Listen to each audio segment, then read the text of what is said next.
这个设置你一定要给 Cloudcode 加上，绝对好用。Cloudcode 最让我不满意的地方是它没有提醒。一个人在那边吭哧吭哧干了半天，完事了也不带说一声的，搞得我还要时不时过去看一眼。尤其是过程当中，有的时候还需要我回车确认，它才会继续往下走，这就很烦了。你说我一直盯着吧，挺浪费时间的；不盯吧，开发进度又慢下来了。所以这个时候就非常需要一个提醒功能，需要我批准的时候，你来一个音效提醒；全部完成需要我去验收的时候，再来另外一个音效提醒。我先给你们看看效果。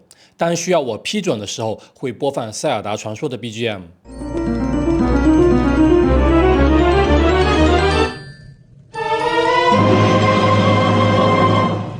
当全部完成的时候，会播放超级马里奥的 BGM。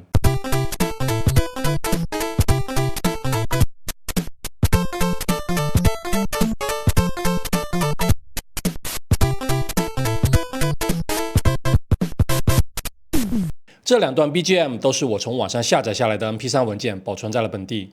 那么如何让 Cloudcode 播放呢？这边我用到了两个东西。第一个是 Cloudcode 自带的 Hooks 功能，你可以管它叫钩子。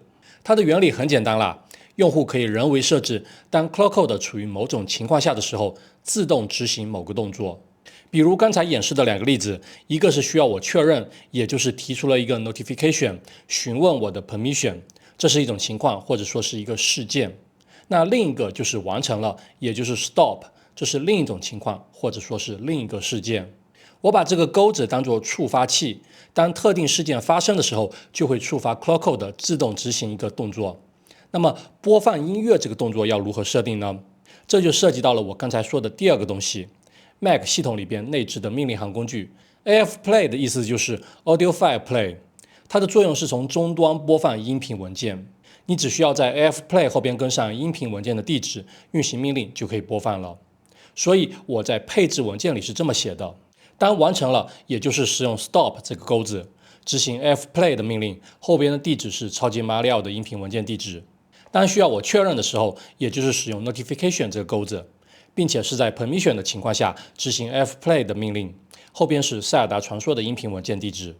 这些设置大家可以直接抄去，那配置文件的位置就在根目录下边的点 Cloud 文件夹里。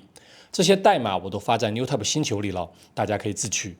你如果不想搞配置文件也可以，虽然我认为这是最简单的方式，你就在输入框里输入-hooks，然后回车，就可以进入设置环节，选择你想要用的钩子，比如 Notification， 然后输入要执行的命令就搞定了。Cloudcode 的 Hooks 功能在国内我好像没有看到有什么人介绍，说真的，它的潜力还是蛮大的。